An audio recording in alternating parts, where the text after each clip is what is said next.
The terminal buzzed with the familiar hum of rolling suitcases, flight announcements, and the quiet chatter of travelers rushing to their gates.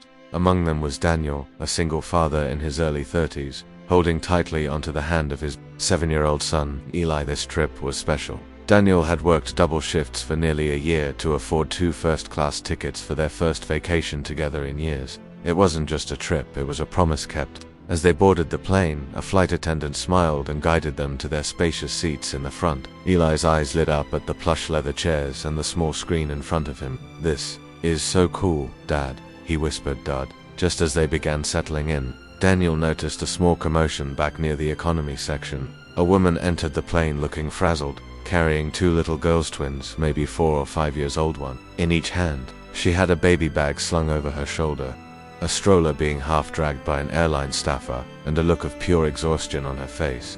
The twins were whining softly, overwhelmed by the crowd, the noise, and the chaos of travel. She was clearly struggling, trying to soothe them while navigating the narrow aisle. Daniel watched for a moment, then glanced down at Eli, who was already buckling in with a big grin. He hesitated only for a second before standing up and gently tapping the shoulder of the nearby flight attendant. "Would it be alright if we gave up our seats for them?" he asked. The attendant looked surprised. "You mean ... move to economy?" Daniel nodded. "It looks like they need the space more than we do." Without drawing attention to himself, Daniel helped Eli gather their bags. The mother noticed them moving and looked confused at first, until the flight attendant explained. Her eyes welled up with tears. He tried to speak, but all she could manage was a choked-out "thank you." Daniel simply smiled and nodded before turning around with Eli and heading to the back of the plane, where 2 cramped middle seats awaited. He didn't do it for praise. He did it because it felt right. Daniel and Eli squeezed into their new seats near the back of the plane. It wasn't spacious, and Eli had to share an armrest with a snoring man who had already claimed it as his own. But Daniel didn't seem bothered. He tucked a small pillow behind Eli's head and smiled. "It's still going to be a great trip, kiddo," he whispered. Eli nodded, still too young to understand the depth of what his dad had just done, but old enough to feel proud. Around them, a few passengers had witnessed the switch. An older couple seated nearby offered them their window seat, quietly touched by the gesture. One whispered to her husband, "You don't see that often anymore." Up in first class, the mother of the twin girls finally exhaled. She sat with one child asleep on her lap and the other gently resting against her side. For the first time that day, she wasn't juggling bags or trying to soothe cries in a crowded space. She looked around, still a bit dazed by what had just happened. Her mind was still catching up with the kindness of the man she didn't even know, just a stranger, who gave up comfort so her girls could travel in peace. The cabin crew noticed too. One attendant turned to another with a quiet smile, saying, "That dad in seat 31B, he gave up his first-class seats just like that. Didn't even hesitate." Word traveled fast among the crew.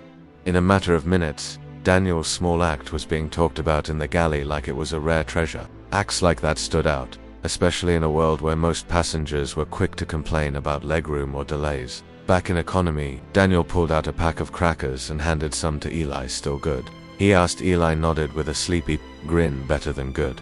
Daniel smiled, satisfied not by the seat he had lost, but by the peace he had given someone else. Somewhere deep in his heart, he knew this trip was already unforgettable, not because of where they were going, but because of how they had started. About halfway through the flight, as the cabin lights dimmed and most passengers settled into movies or naps, Daniel felt a gentle tap on his shoulder. He turned to see a well-dressed woman, calm yet elegant, with an unmistakable presence. She wore no name tag, but the way the flight attendant stood behind her with quiet respect said, "Enough." She crouched down beside Daniel's seat, her expression warm but serious. "Mr. Daniel," she began, her voice low so as not to wake Eli, who had just drifted off beside him. "I wanted to thank you personally. I'm the CEO of this airline." Daniel blinked, unsure if he'd heard her right. She smiled at his confusion. "I'm also the mother of the twin girls you gave your seat to." For a moment, Daniel was silent. It hadn't crossed his mind to think who she was, just that she had looked overwhelmed and the girls needed rest. "I didn't know," he said quietly. "It just seemed like the right thing to do." Her eyes softened even more. "That's what makes it extraordinary," she said. "You didn't ask for anything. You didn't hesitate. You gave up something valuable so my daughters could be comfortable. I watched you from the front. That kind of selflessness is rare these days." Daniel shrugged, almost uncomfortable with the attention. "I just thought about what it would be like if it were me in her place," he said. traveling alone with a kid is tough enough to little ones. I can't imagine." The CEO smiled deeply, then pulled a small envelope from her coat pocket. "This is a letter of gratitude. But there's more. I've instructed our team starting today. You and your son are granted lifetime upgrades to first class on all our flights, no matter where you go. It's our way of saying thank you." Daniel was stunned. He looked down at the envelope in disbelief, then over at his sleeping son. That's too much." "It's the least we can do," she replied softly. "You gave my daughters peace when they needed it most. That kind of kindness lifts more than just hearts, it lifts people. You reminded us what humanity looks like." As the plane cruised through the night sky, Daniel sat quietly, still trying to process everything the woman had said. The envelope rested in his lap, untouched, as if opening it would make the moment too real too fast. Beside him, Eli stirred, and opened his eyes, blinking at the dim cabin lights. He looked up at his father with a sleepy smile and asked, "Did we land yet?" Daniel chuckled softly and shook his head. "Not yet, buddy. A little while longer." Eli yawned and nestled closer to his dad's side, resting his head on Daniel's arm. After a moment of silence, he whispered, "I'm glad we gave them our seats. Those girls looked really tired." Daniel looked down at his son, his throat tightening. There was something in Eli's voice, something pure, innocent, and full of pride. He brushed a hand through Eli's hair and nodded. "Yeah, they were," he said gently. "Sometimes when you see someone struggling, you just help, even if it means giving up something special." Eli sat up a little and looked into his father's eyes. "But first class was your surprise. You said we were finally gonna fly fancy," he said, almost apologetically. Daniel smiled. "We'll have more chances. What we did today, though, that matters more. Being kind, especially when it's hard to give something up, that's what makes you strong."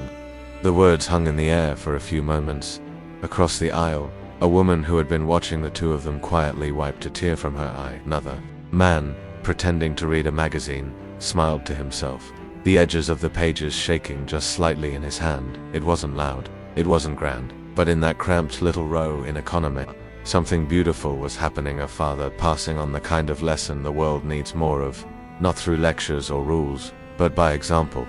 By giving something up, Daniel had given his son something far greater than a luxury seat. He had given him a reason to believe in kindness and in the quiet power of doing good without being asked. As the sun began to rise outside the aircraft windows, painting the clouds in soft hues of gold and pink, the captain's voice came over the intercom with the usual landing announcements. But this time, there was something different in his tone, something personal. "Ladies and gentlemen," he began, "before we prepare for landing, our crew would like to recognize a passenger whose quiet act of kindness reminded us all of the goodness that still exists in the world." A brief hush swept through the cabin as passengers looked up from their screens and conversations. Earlier today, a gentleman in seat 31B gave up his first-class seats so that a mother and her two young daughters could travel more comfortably. What he didn't know was that the mother is also the CEO of this very airline. Gasps rippled through the plane, heads turned, and murmurs began. Without seeking recognition, this man chose compassion over comfort, giving a stranger peace when she needed it most. The captain continued, "Mr. Daniel, thank you. Because of you, we're reminded that kindness always flies highest." Passengers in both classes began clapping, slowly at first, then with growing warmth and emotion. Daniel sat stunned, caught off guard by the spotlight. Eli looked up at him, wide-eyed, then beamed with pride. The CEO, now standing at the front of the cabin, gave Daniel a gentle nod. For a moment, their eyes met again. No words were exchanged. None were needed as the plane touched down on the runway. The applause still echoing in the cabin, Daniel reached for Eli's hand and held it tightly.